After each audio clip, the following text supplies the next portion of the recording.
kami dari kelompok 4 akan membahas tentang aspek-aspek psikologis yang terlibat dalam proses belajar. Saya Imelda Isabella, NIM 131, akan membahas tentang pengertian aspek-aspek psikologis dalam pembelajaran. Psikologi pembelajaran yaitu ilmu pengetahuan yang mempelajari tingkah laku manusia yang didasari oleh nilai-nilai karakteristiknya dalam kehidupan pribadinya maupun kehidupan kemasyarakatannya melalui proses pembelajaran.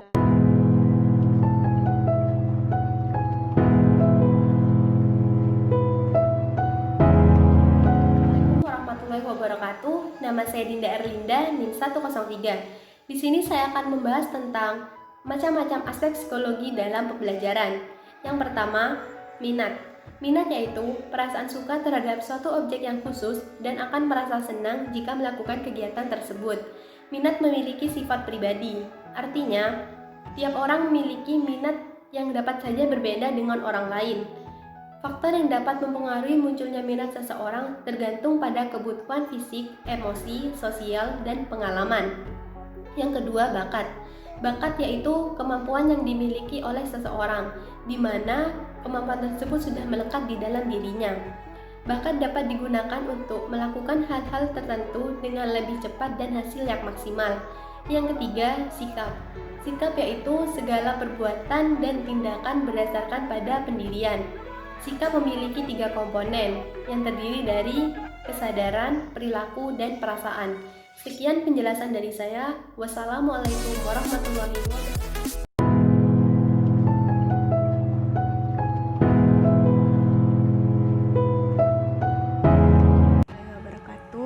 Saya Maharani Putri, NIM 151 akan melanjutkan penjelasan dari Dinda Erlinda tentang macam-macam aspek psikologi dalam pembelajaran. Macam-macamnya yang selanjutnya yaitu adalah motivasi. Motivasi merupakan suatu kecenderungan untuk bertindak dengan satu cara tertentu. Motivasi ini dibedakan menjadi 2, yaitu motivasi intrinsik dan ekstrinsik. Motivasi intrinsik yaitu suatu motivasi yang datang dari diri sendiri. Suatu motivasi yang datang dari sendiri untuk melakukan sesuatu. Sedangkan motivasi intrinsik adalah suatu motivasi yang datang dari luar diri sendiri. Contohnya seperti motivasi dari guru, motivasi dari orang tua untuk siswa dan untuk melakukan suatu pembelajaran agar dapat mencapai tujuan tertentu. Yang selanjutnya yaitu kreativitas dan aktivitas.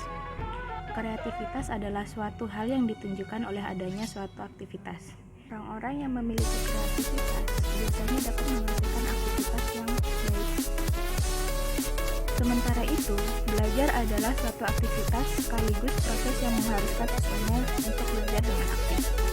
Dengan demikian, jika ingin pembelajaran berhasil, maka siswa harus melalui berbagai aktivitas, baik aktivitas fisik maupun psikis.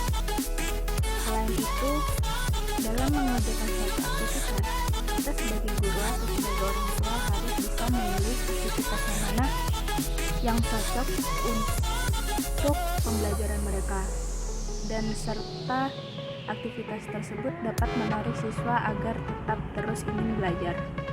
Sekian penjelasan dari saya. Wassalamualaikum warahmatullahi wabarakatuh.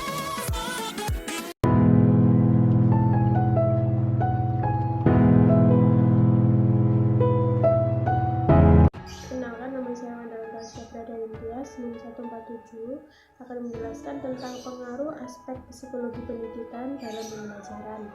Yang pertama adalah mengenal karakter. Dengan adanya psikologi pendidikan dalam pembelajaran, maka guru mengenal serta mengetahui karakter masing-masing anak atau peserta didik. Yang kedua adalah kondusif. Dengan adanya psikologi pendidikan dalam pembelajaran menciptakan suasana kondusif bagi guru bukan pekerjaan yang sulit. Nomor 3 adalah lebih rapi serta terarah. Dengan adanya psikologi pendidikan dalam pembelajaran membuat kegiatan belajar lebih terkonsep dan jelas. Yang keempat adalah lebih menyenangkan. Dalam psikologi pendidikan dapat membantu pendidik mewujudkan pembelajaran yang menyenangkan, dan guru dapat mengetahui materi dengan baik. Yang kelima adalah membuat tujuan belajar dengan tepat. Dengan adanya psikologi pendidikan, peran guru dalam proses pembelajaran adalah membantu siswa agar lebih terarah dalam satu tujuan.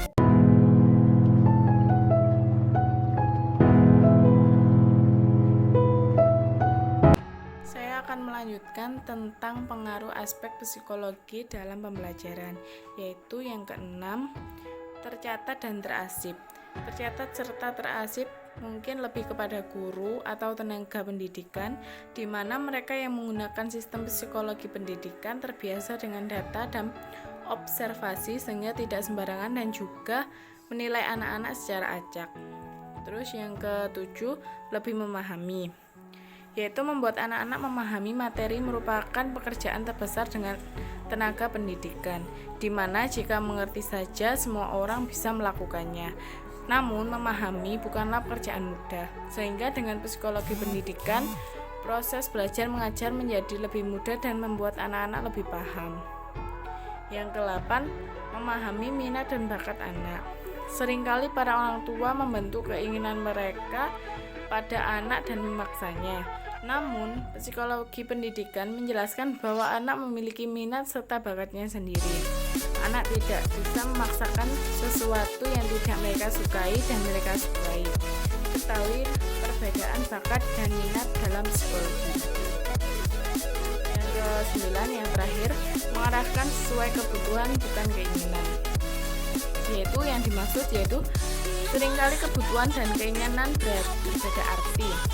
Anak tidak ingin sekolah, namun mereka butuh sekolah. Jika Anda hanya bisa memaksakan, maka anak akan membantah dan juga melanggar peraturan.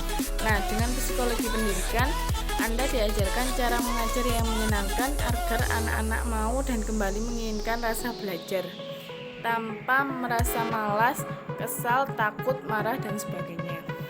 Sekian dari kelompok 4. Jika ada salah kata, mohon maaf.